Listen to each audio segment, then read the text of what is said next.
Hello, we are here. Welcome to Abby's Open House, Kids Keys, Caffeinated Chaos, episode 1. So psyched. We are finally here. I got my kids in bed, I got my husband in the hot tub, and I am here with you. I'm your host, I'm Abby. It has taken a while to get here. This is round 3, technically 3.5. I am not techie. Getting this podcast going has been a marathon, and I'm not a runner. Let's just get that right out of the way. I know I look like a runner, but I am not a runner. A lot of anxiety putting myself out here. Prior to this, I was a hairstylist for 10 years. I'm a realtor now, and I've done that for about 13 years, but I was a hairstylist before that. I know, you can't tell. It was hair day, by the way, today. I got my hair colored. I do it not for fashion. I do it out of necessity because I'm like 100% gray and I just can't do that yet. So it's hair color day. So I have the dark ring here. Yesterday, when I actually recorded for the first time, I was having an awesome hair day. I was wearing a really cute sweater too. Uh, Today, I just don't care because who knows if this is actually going to work. And if it is, you're just going to have to love me anyway. And maybe you're just listening, and that would be even better. But yeah, recorded yesterday. Maybe didn't realize the mic wasn't hooked up. So probably should have done a test run. Now we know. So as a hairstylist, I worked in front of a mirror like 8 to 12 hours a day. I'm a workaholic. Doesn't matter what I do. I'm a workaholic.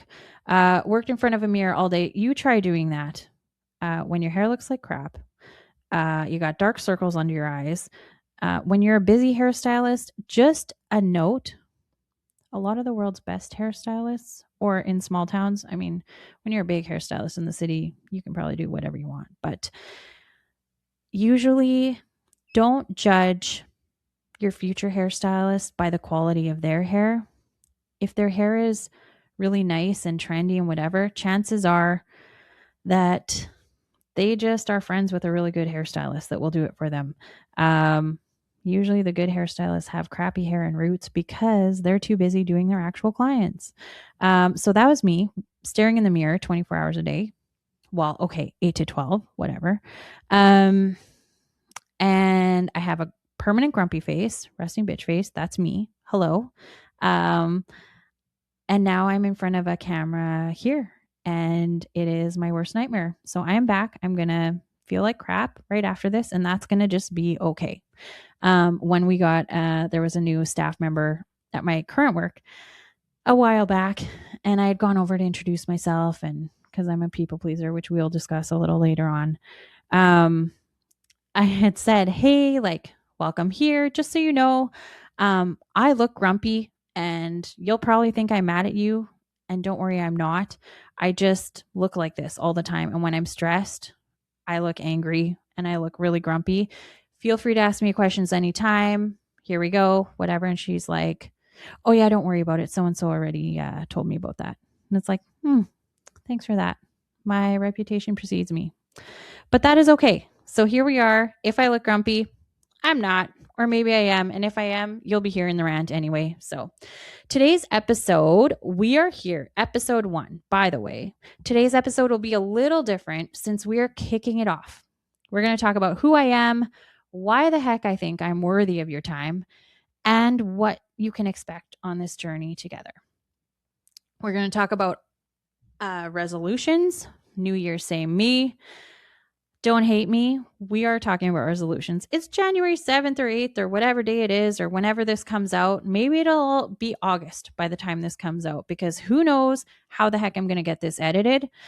But whatever it is, we're talking about resolutions just for a few minutes. And we're also going to talk about what's coming up in future episodes if you decide to stick with me. So let's start out. Who am I? Who do you think I am? Just kidding. I'm a mom of 3. I got 3 boys. I like it that way. I am the queen of my household. And Gerald makes sure that everyone knows that. I was getting ready for a Christmas party. This is a few years back. And I came down in one of my 3 dresses that I had bought, none of which I wore. And he always gives the boys these like little lessons. And he's like, boys, just so you know, whenever your mom comes down in a new dress or any kind of woman, you just say it looks really nice. And yeah, so I am the queen of my household. I have, yeah, like I said, I have 3 boys. 2 are turning 16 next month. So we are in driver's ed, HE double hockey sticks. Um, they're driving. I'm passengering. They definitely prefer to drive with Gerald over myself. I am uptight. I'm a control freak, which you will learn very quickly. They're really cool kids. I'm pretty lucky. And then we have my youngest, and he's turning 13. And he just runs the whole household. He is the boss, and they do whatever he says, and he gets them going. We keep waiting for them to catch on that they just need to like punch him in the face one time, and he's just a little schnurps. But he runs the household, and that's just how it is. I'm a mom of 3, wife of 1. Well, one at a time. Bad joke. I am married to, as I've mentioned, Gerald with a J. Just putting it out there.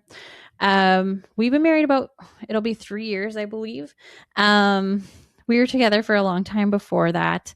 It's my second marriage. I was married for 9 years before that, and a single mom for 9-ish years after that. Gerald and I were friends for a really long time. During that time, he was just my person, and I was friend zoned. And I loved that man for a really long time before he caught on. Well, I think he caught on. I think when it's round 2, you just don't want to screw that up again. Yeah. Once is more than enough. So here we are. He is my secret sauce. He is my background. He is my backbone. He's everything. And he would kill me for saying this, but you know what? He's pretty introverted. He refuses to come on this show. He's not into it. He's like, I had told him, I'm like, why don't you want to come on? You're my secret sauce, you know? He's like, that's the thing with secret sauce. Once you find out what's in it, people don't like you anymore. So I can say whatever I want because he's not here to say anything about it. So too bad. The other night I had gone out to an appointment. I was leaving for a work appointment. I was like, hey, see you later. I'm just off to kill some dreams. Sometimes heading into those opinion of value for houses, those appointments, you never know what you're walking into. And maybe that person thinks their house is worth like 500,000 when really it's like 350, and it gets a little awkward. So I was heading, I'm like, just off to kill some dreams. And he's like, you go kill some dreams and then you come home and you podcast about it. And that's the kind of support that I wish, yeah, everyone could have. That's the kind of support I wish I gave him. But whatever, figure it out. I am also a book lover. I'm in 2 book clubs. I love talking books. I love matchmaking people to books. I don't know. I love like being like, hey, what do you love? What are you into? And then I love trying to find a book that fits them. It's really nerdy. I'm a super extroverted introvert. I'm the most extroverted introvert you will ever meet. I hate people. I hate crowds. I hate everything like that, but I get energy from my people. So one-on-one is really good for me, but I come out of it super drained. Groups, I am usually the last one there and the first one to leave. But I have a major fear of missing out. So I'm usually there. Full on anxiety in this girl. I run at about 20 out of 10 on the anxiety scale most days. Currently, I am overthinking a text conversation from last night. I had texted someone I don't know super well, and I had just said, hey, I think you'd be awesome on my podcast. Would you ever consider doing that? No response. None at all. And so in my mind, I've decided she doesn't like me anymore. She has decided to stop texting with me because she's scared that I'm going to keep stalking her and trying to get her on my podcast. And she probably thinks I'm a loser for even trying to do a podcast. And it's a full on spiral right now. So that's where we're at on that. So I'm just waiting on that text response. I'm probably gonna send her a text and be like, "Hey, just joking about that. Just feeling it out. Didn't mean to make you feel anything." So that's gonna happen a little later, probably. Currently, yeah, still overthinking that text conversation. I am also a Jesus lover. I'm a little bit scared to say that because I suck at it. I fail a lot of times. Try and love people the way that Jesus would, and I know that I'm a hypocrite. I know that I suck at it a lot of the time. I am definitely a work in progress, and I'm a huge mess. But that is what I try to do.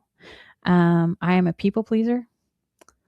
If you've ever met me, you will know that because I'll send you a text and we'll be like, "Hey, where do you want to go for coffee?" And it's like, "Oh, anywhere." And then I list pretty much every place and I'm like, "Hey, choose any of these. I like them." And I've named every restaurant in Steinbach. My flaws. Let's just name all the flaws while we're here too. My flaws: mental health, huge struggler of anxiety and depression, overthinker. I suck at friendships. I suck at work-life balance. Yeah, but I firmly believe in being real. And I believe in being real with what our flaws are and being that mess rather than faking perfection and being like, "Hey, my family's perfect." And I just don't like people like that. Like, I'd rather just be real and say, "Hey, I'm really struggling with this. How about you?" And have that real conversation, because what's the point in just sitting there and talking fluff and having none of it be real? Then I'd rather just sit at home, watch TV or something. I don't know. Yeah, moving on. Those are all my flaws. Here we go. Doesn't that make you want to listen to me even more? How did this come to be? Why are you here at Abby's open house? Well, way back in the day, 9 years ago, to be exact. Nope, more. 12, 12 and a half. When I was a single mom, I did a blog. That was big in those days. That was like 2013, 2014. I was on the up and up, blogged through the pain, talked about everything that was going on, the up and down, and just really shared in the mess. It was really therapeutic for me. I found a bit of a community there with my followers, and realized I wasn't the only one that was feeling those things and going through those things. And it was a really good thing for me. After that, I was a contributor to a local women's blog on different women's topics. I blogged about my miscarriage. I miscarried twins before I had twins. I blogged about my anxiety and depression, living with that and kind of finding a way to overcome that and live through it. Talked about my divorce, getting divorced in a small city and dealing with that, and a few other things. After that, life got really busy. My career got very busy, and my kids, I was busy following them with their sports, watching elementary school soccer where they just follow each other in a pack and pretending I was really excited about that. So I stopped for a while. In 2020, when COVID hit and we were all stuck at home, I started on my Instagram stories. It was called Ask Abby. And it was a way just that felt like connection when we all had nobody. Our circles were very small and we were very isolated. It was a place where I would post questions and people could just ask anything and I would just answer. And it was real. And it became a place where, because I was answering real, it would open up these real conversations with the people that were watching. And I would find myself messaging all evening And I hated answering the questions. I hated that it sounded egotistical and it was about me and me answering questions. And who do you think you are? You're not an expert on any of these topics, obviously. But it was a chance for people to be like, yeah, me too. I suck at that too. Or these people make me really mad too. Or my kids are never going to learn how to read either because I don't know how to teach and do home learning. And I don't know how to cook. And I wish I could go back to work. And let's be real, I don't wear a matching maxi dress to all my kids' preschool events, and I don't fit in with the moms. So it just turned into a connection and a community and a way to feel less alone, which was needed at the time. I've wanted to try a podcast for a long time. The tech really intimidates me. It still does. We'll see if this goes anywhere. If it sucks, that's okay. I love people, most people. There's one mom these days that I don't like that I just had words with on a WhatsApp conversation the other day. I went to bat for one of my kids. We can talk about that another day. I love realness. I love genuinity. I don't think that's a word, but I don't have a budget, so I don't have a fact checker here. I love vulnerability and sifting through the mess together. I love sharing the load of the mess. I'm not here to become an influencer. I know. I look like an influencer. Why would I not be here to be an influencer? I'm not here for the numbers, but I'm here for the one. If you're that one that I'm here for, I'm really happy you're here. If your laundry pile's too high, like mine, if you're really tired of following those soccer packs on the soccer field and counting down the minutes till those games are over, if you are lonely at nighttime with no one to talk to, if you are doing a workout and just feel that silence or that, do you ever feel like your head is just so full and you can't get out?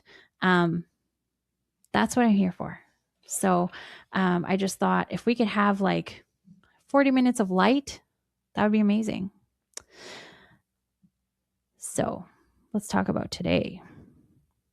My favorite quote, one of my favorite quotes, is by Mary Oliver, and it says, "Tell me, what is it you plan to do with your one wild and precious life?" If you're a friend of mine, you will have heard this multiple times because I say it all the time. We're only here one time. We're only here one time, guys. What do you plan to do with your one wild and precious life? These lives that we're given are so precious and they can be so wild. What are you going to do with it? When I left my husband,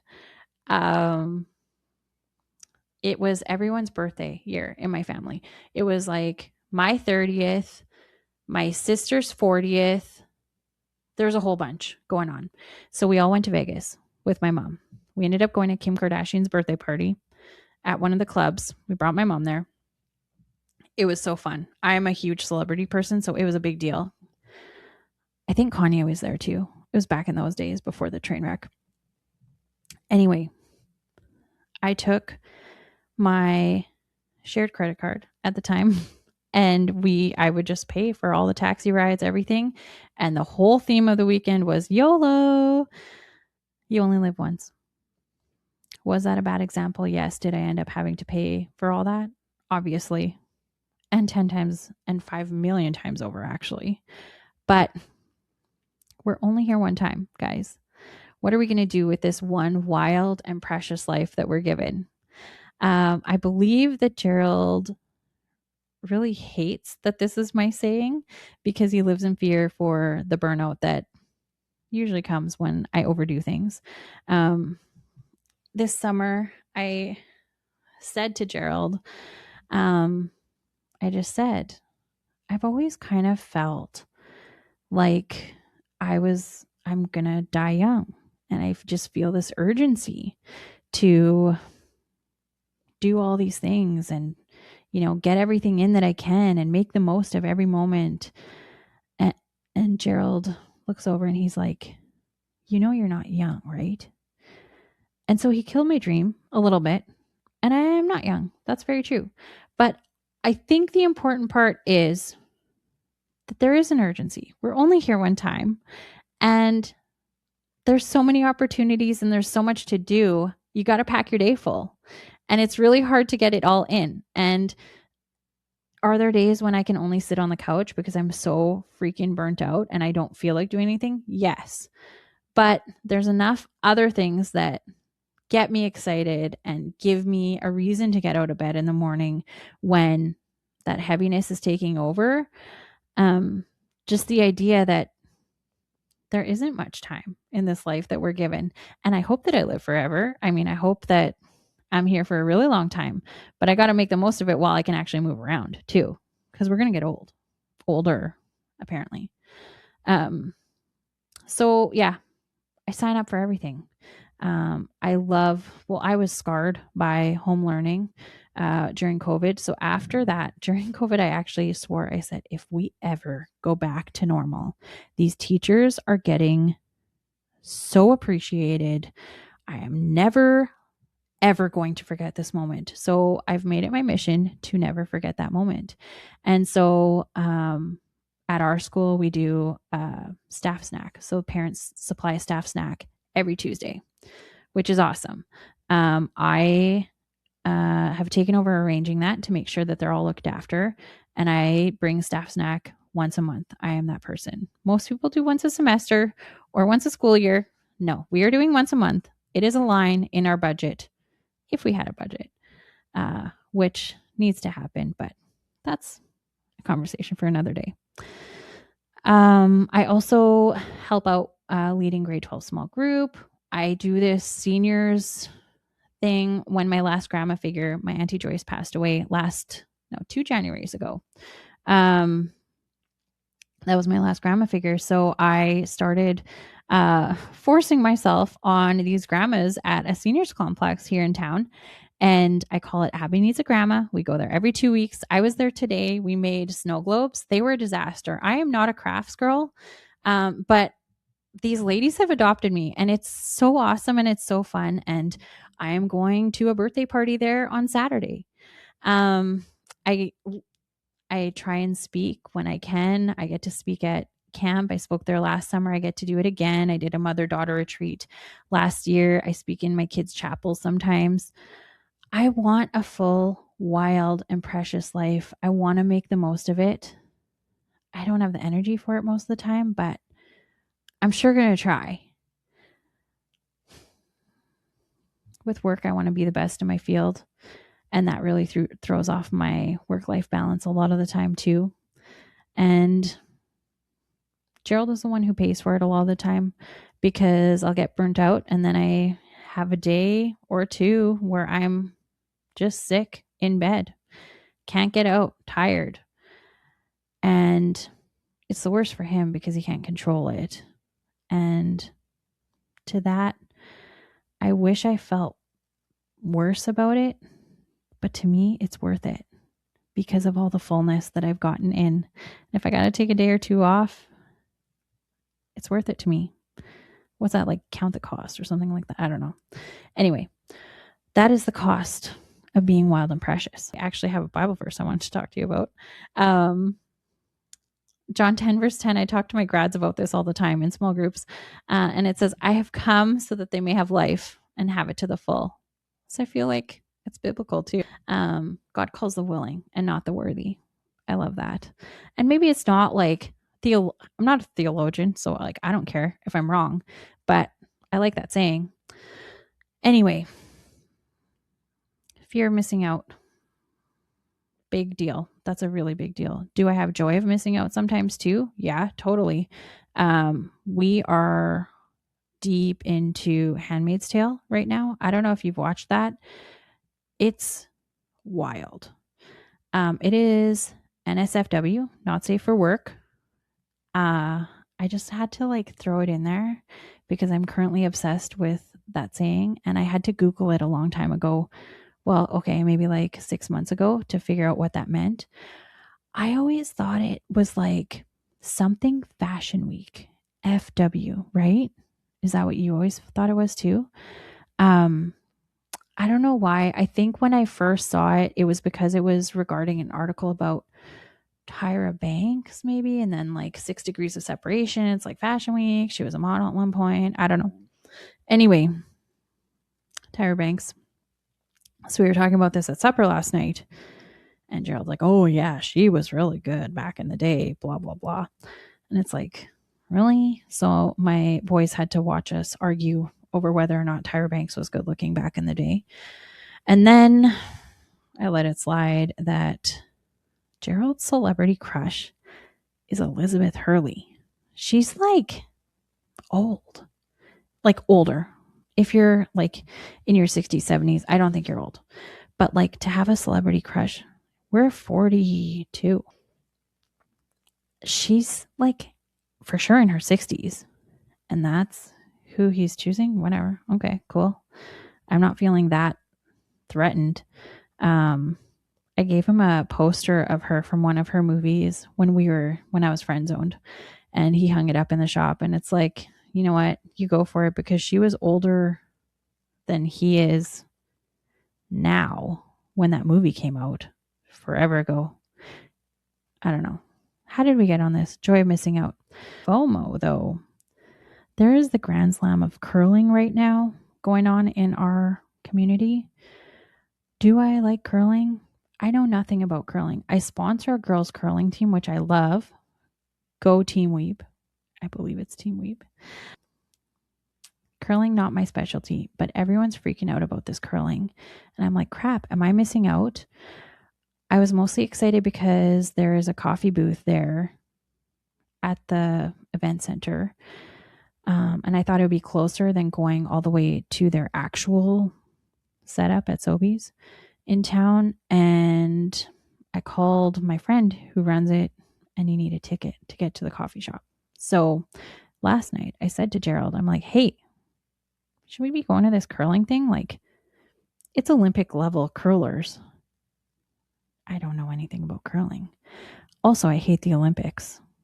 I know. Turn me off right now if that's not your thing, but I hate the Olympics. I think I'm like traumatized from when my kids were born. When Tommy and Spencer were born, it was the Olympics, I believe in China, 2010. I don't know. Maybe that's a different Olympics. I don't remember. But when they were born, it was the Olympics. And my husband at the time was into Olympics. Every feed in the night, because they were newborns, we were waking up every 2 hours, every 3 hours, just depending. And we would wake up both kids and do the feeds at the same time. Every freaking feed, we would have to watch the stupid PVR Olympics. And I hated it. And so I remember when it was China, I was cutting someone's hair. I was back at work. I was a hairdresser. And they're like, so you watching the Olympics? Because it's small talk, which I hate. And I said, oh no, I hate the Olympics. I'm cheering for China this year. And I meant it as a joke. I'm like pro Canadian. I love Canada. I am pro Canada. He got so mad. It was amazing. And it was the most awkward haircut ever. But no, I hate the Olympics. Anyway, did we cave? Did we order 2 tickets to the semifinals for this Saturday? Yes, we did. And we are going to love it. There's going to be fabulous people watching. And if not, the coffee booth is open. So we can spend the money on the tickets, and then we can spend another $10 on a coffee. And it's going to be a great evening. Anyway, rounding this out, all I meant to say is, how are you spending your wild and precious life? How are you going to overdose on life and live it to the full, rather than being bogged down in the whose dishes day is it? Like, why is that a big deal? How come kids can't remember which day it is to do their dishes? And why is it such a big freaking deal to clear the table? Why does it take 5 hours? I don't understand. But that's me getting bogged down. Moving on. Resolutions. I'm a goal girl. I love a good resolution. I'm not good at keeping them, but I'm awesome at making them. I love a good list. So, right before New Year's, my coworker and I made a list of whatever 4 resolutions we were each going to do. And me being the control freak I am, like I control every single aspect of my life. My sister loves to travel with me because I will plan every minute and she just gets to come along for the ride. So I hung it up in my cubicle so that I can just ask him every day if he's gone on his exercise bike and really bug him and nag the crap out of him. And he is kind of scared of me, so he will never ask me if I've done my job, which is kind of awesome. So we've been doing lists on that. We were talking about resolutions at work just after the new year as well. And people are so funny. One of the guys was talking about, he's like, yeah, I think I should probably like play sports more, be more active. He's like, but when I do sports, I have to drink at least 3 beers after I'm done. So I don't know if it like really evens out. And it's like, okay, yeah, that's a good thing.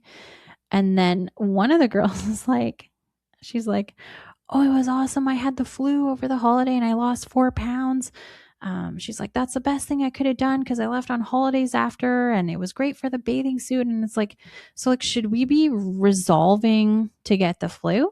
Would that be better? I feel like that would be easier. I don't understand why resolutions are so fitness based. And maybe I'm grumpy about it because I'm not an athlete or a fitness person, but I could resolve to have the flu every once in a while. I feel like that would work. 2 years ago, I resolved that I was going to run a 5K. Have I run a 5K? No. I made the mistake of telling my family that that was my goal. Nope.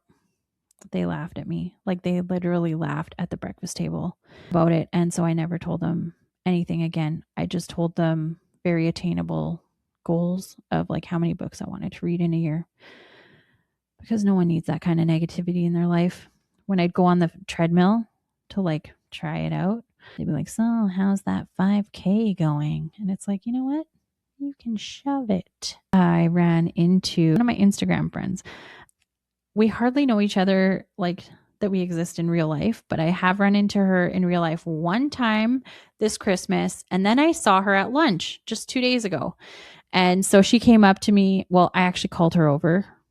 And then I was like anxious that maybe she wouldn't know who I was or like think I was a weirdo for calling her over, you know, because anxiety. And I just said, hey, how are you doing? And she came over and she's like, hey, I gave you some suggestions for like the name for your podcast or whatever. And I was like, hey, we should go for lunch, which like then I was like, what if she doesn't want to go for lunch? What do I do? And so I told her one of my resolutions is to go for lunch with a new person every month. And I'm like, you can be my person. And she said yes, but like, does she really want to be my person? How are we going to do that? What are we going to talk about? Where are we going to go? So I'm going to try and follow through with that one. And I feel like one lunch a month, I can put myself through one lunch a month and have someone suffer to be with me. I don't know. I am doing the treadmill. I'm not doing a 5K, but I'm doing the treadmill. And that's still going strong. And we're at January 8th today, guys, or whatever day this comes out. I don't know when this is going to come out, but we're doing good. Haven't fallen off the wagon yet. So 8 days in, there's still a lot of time to fail. It's all good, guys. Keep it going. If you're a resolutions person, if you're not, that's okay. Just nag us, make fun of us, other resolution people, because in a month we'll be exactly where you are and we'll be eating chips on that couch right beside you. My main resolution is to not care so much and stop being a people pleaser. I need people to like me. Like I need people to like me in a very unhealthy way. If I feel like someone doesn't like me, I will kill them with freaking kindness. Like murder them with kindness. I will pull out all the stops and be kind. And then I'll win them over. And I will have won them over by doing things I just don't normally do. And it'll be like anything to make them like me. And then we're friends. And then it's like, I don't even like you. I don't even like who you are. Why do I need you to like me? It's a real problem. So I have actually been talking to my therapist about it. Yeah, shocker. I go to therapy. Hello. And she goes, yeah, we should probably work on that. And she goes, so like, are there people out there that you don't like? I'm like, oh yeah, I got that. I got that covered. And she just goes, well, then why can't you allow people to not like you? I'm allowed to not like people. So I'm letting that resonate. I haven't figured it out yet. I'm just telling you where I'm at. Um trying to figure out the difference between being kind and being a doormat. So that's where we're at. I'm joining a new Bible study, or we call it a cell group, I guess, through our church. That starts tomorrow morning. And I had to promise my therapist that I would be myself and that I'm not going to try and make people like me. I'm going to just be myself. And it's okay if they don't like me because I don't have to like them. I do like them. That's the problem, though. I really want them to like me. We'll see.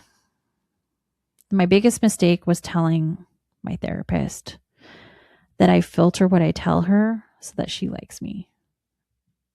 And then the jig was up. And she was like, her face was like, oh. And if that's not throwing money out the window, I don't know what is. Why am I trying to make her like me? I'm literally paying her to not be my friend, but like to help me work through my stuff. So if I'm like faking it, what the heck am I doing? She drives me crazy.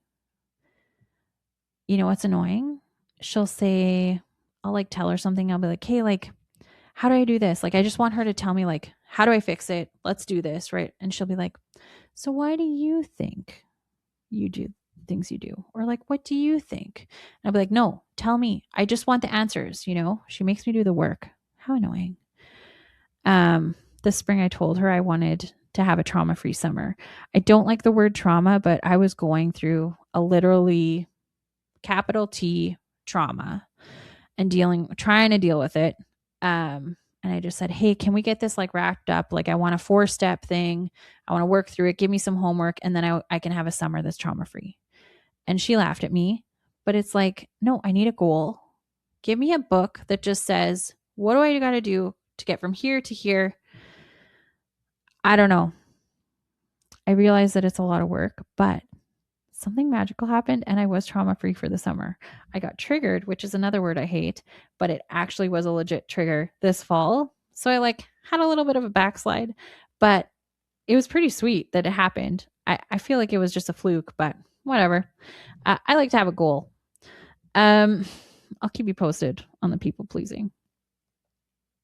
I feel like we just all want to be safe and accepted and put our best foot forward. But like, I feel like maybe I should make sure that it's actually my foot that I'm putting forward rather than just like fake little whatever that wants to fit in with this dream group of people that are just way too cool for me. I don't know. I'm still in junior high. I still think lots of people are way cooler than me. That's all I know about that. Normally, this would segue into a segment that's really quick and short that is called Ask Abby. We're bringing it back from the old school for you OGs that have followed me from the Ask Abby days, where you guys will enter on my Insta page, or I'll put it up on my Instagram page, which is Abby's Open House Podcast on Instagram, and you'll just put a question. And it's literally anything. It can be about real estate. It can be about renos. It can be about personal life, TMI, boys, raising boys, parenting stuff, anything at all. And I'll choose 2 and I'll answer them. And that'll be the Ask Abby segment. So we'll do that next time. Currently reading, that's the next segment. Currently, I am reading Churchill's Secret Messenger by Andrew Allen Halad. I don't know. He's not listening. He doesn't care. It's one of my book club books for next week, and I love it. I'm a World War II buff. I don't love Hitler. I love the history of World War II.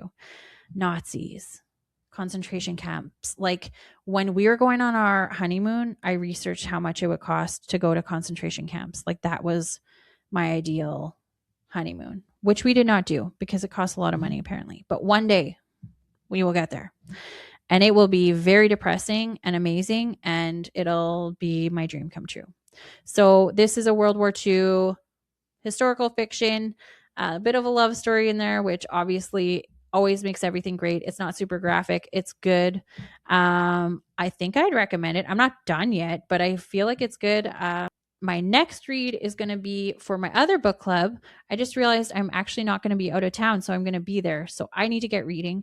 It's called Wild Dark Shore, and it looks really good too. So I'll keep you posted. What else? Oh, final segment. Latest obsession. I am a very obsessive person, just so you know. When I like something, and I need everyone to know about it. So, drum roll, please, since I don't know how to do a drum roll. Current obsession: weighted blankets. Where did they go? What happened? They were so big for a long time, and then they weren't. Was there a study somewhere that like they're actually not good for you? Is there something I don't know about that? I don't know, but I've been having trouble sleeping and getting back into routine after the Christmas whole let's binge TV shows till 3 in the morning, because what else are we going to do? And I don't know what day it is, but let's just live life on the couch and not keep track. So I've been taking melatonin. I read somewhere melatonin, if you use it too much, hormones, blah, blah. I'm not a scientist. That's not why I'm here. If I was a scientist, I wouldn't be here podcasting. So I'm trying to get off that. So I was like, hey, weighted blanket. No, duh. I just said duh, guys. That's a thing. So I'm bringing back the weighted blanket. I had to literally dust it off. It was so dusty. Don't judge me. I didn't wash. I don't know how to wash those things. When I go hard and decide to do something, I go all the way. So I bought the heaviest blanket I could find. It is, I believe it's 25 pounds. It's either 20 or 25. I think I went for the 25. It's very, very heavy. And so I threw it on top. Gerald and I have a senior citizens bed. So it's called the power package. So we have a split king.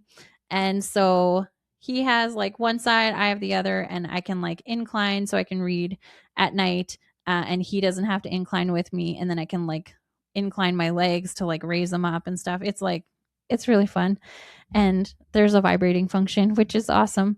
And I'm not allowed to use that though, because it like vibrates his side too. So, which is, I don't know, weird. I don't know. Anyway, so I threw this weighted blanket on top, and literally I was asleep in like 5 minutes flat. So I need to tell you how this works, because I think you've been doing weighted blankets wrong, guys. What I do, patent pending, not really, but what I would suggest to do, and I have no scientific evidence for this, but I really think I'm onto something. And I wish that it would make me money, but it won't, because weighted blankets aren't even cool anymore. But what you got to do is you put your weighted blanket on, then you do your like bedtime routine. I always read for like 20 minutes or whatever, sometimes 3 hours. You put it on. Then what I do is I go to the bathroom, because I've had 3 kids. And then I go back and I put it on for 10 more minutes, because I got to like freshen up the weight, the weighted blanket thing, because I've lost it while I've gone to the bathroom, but I don't know how to get around that. Bedpan. I don't know. We're not there yet. So do the weighted blanket. Then here's the tricky part. You take it off and you just have a normal blanket. So what I think, this is the science of it that I don't know. So if any of you are smart, I'd like you to figure this out. I feel like Tommy, one of my sons, could figure this out. So I feel like it's like you've been so compressed and your body's been like held and tightened and, whatever. And then the blanket comes off and it's like, just releases. And I feel like, let's just say the body releases, let's make up some kind of hormone that it releases. And it's like, just puts you to sleep. And it's amazing. So I've done that the last 2 nights. I'm going to do it again tonight. It's going to change your world, guys. So that's my latest obsession. One other obsession right now is Gerald's going to be mortified, but we have discovered man-made. This is not sponsored. This is just us big into travel pants. So we are thinking of getting away for a little while, and we love a good pair of travel pants. Like, just, we're not people that change on the plane. We really don't like people, and we make fun of people that change on the plane into shorts when they're going somewhere hot. Our very first trip, we always sit by the bathroom because, again, 3 kids. And we had this other old guy. There's like 3 in our row, right? So this old guy, we had the bathroom lineup, and like every single woman, he's like, you can sit on my lap and wait if you want. Everyone's waiting in line to change. No, we do travel pants. So they're comfy pants that look stylish ish. How stylish can you look really on the plane? You don't look homeless. And so he ordered these travel pants from Man-Made. I ordered mine from Lululemon. They're still coming. I didn't tell him how much they cost. And we'll see. We might have to return them. But he came out. They look fabulous. They're super comfy, elastic waist. The only thing he's worried about is fitting his phone in because it's going to be awkward or whatever. But you know what? We're going to figure that out because there's backpacks, little man bag. He's not a man bag guy. But yeah, we are definitely going to order one in every color if we can get a GoFundMe going to afford them. Again, not a paid ad, but definitely worth the obsession and taking a look into those. And he thinks they're dressy enough to wear to work. So time will tell if you see Gerald at Brio Insurance. Compliment his pants. Coming up in future episodes, next episode, we are going to talk about, when I say we, I'm talking about me. And I'm hoping you're just going to listen and maybe let me know what you think. You're going to get to know me through my therapy journey. I've seen 4 different therapists in my life. I'm going to talk about kind of my life and how it's progressed, things that I've learned from the different therapists, the different types of therapy that I've done, and the importance of mental health and finding the right person to talk to. And how do you do that? I've had a lot of people message me because I'm so open about my therapy journey. You're not going to hear the nitty gritty, all of it. You'll probably hear a little bit TMI, but I want to talk a little bit about the importance of therapy and what different therapists or different types of therapy can do for you and what it's done for me and what I'm learning. Obviously, it hasn't worked because I'm still the person that I am. But yeah, that's what next episode's going to be about. Coming up in future episodes, we're going to do more of the people pleaser life, obviously, because that's going to be a lifelong struggle. We're going to talk about friendship fails, my friendship dating experience. I tried friendship dating for a while. That was wild. There were definitely some non-love connections there. I have some guests coming up. I have Colleen from Stone City. We're going to talk small businesses. We're going to talk, we met at Sobeys during all the name changes. I have answered the Sobeys phone in every possible name that they have ever been. Penner, Garden Market IGA, Garden Market IGA, IGA, Sobeys. Trying to think of all the other names. The only one I didn't answer was I was never there when it was Penner Foods. It was always Penner, IGA, Penner Garden Market, something like that. So we will maybe talk about the Sobeys days. We're going to talk about jumping from career to self-employed, and I'm hoping that we can talk about work-life balance and figuring that out as well. We are going to have my sister on here in a future episode. If you don't know my sister, she has balls the freaking size of Texas. She is a free spirit. She is the most brave person I know. If she has an idea, she goes for it and she goes all in. She's a creative. We owned a salon together and I was the worst ever business owner. I will never own a business again. It just wasn't my strong suit. And so she'll be coming on, and so much more. So episodes will not be this long always, but today we had a little bit more ground to cover. Thank you so much for tuning in. Thank you for giving me a chance. Thank you for working out with me or I mean, I wasn't working out. I was just talking. I was working out my mouth. Thank you for listening. Thank you for hitting the treadmill with me. Thank you for folding laundry with me. That's usually what I do when I watch my podcast. Thanks for driving with me. Take me along on your drive. If you love it, if you're my one person, I would love it if you would subscribe. I don't know how to do that, so I'm going to figure it out. But if you can figure it out, you can subscribe. You can also follow me on Abby's Open House Podcast on Instagram. Thank you for giving me a shot. I really appreciate it. And I just want to say thank you for spending this time with me. You're not alone. And we're all in this wild and precious life together. And I'm so thankful for that. And I just hope that you have a great rest of the day, whatever you end up doing. Thank you.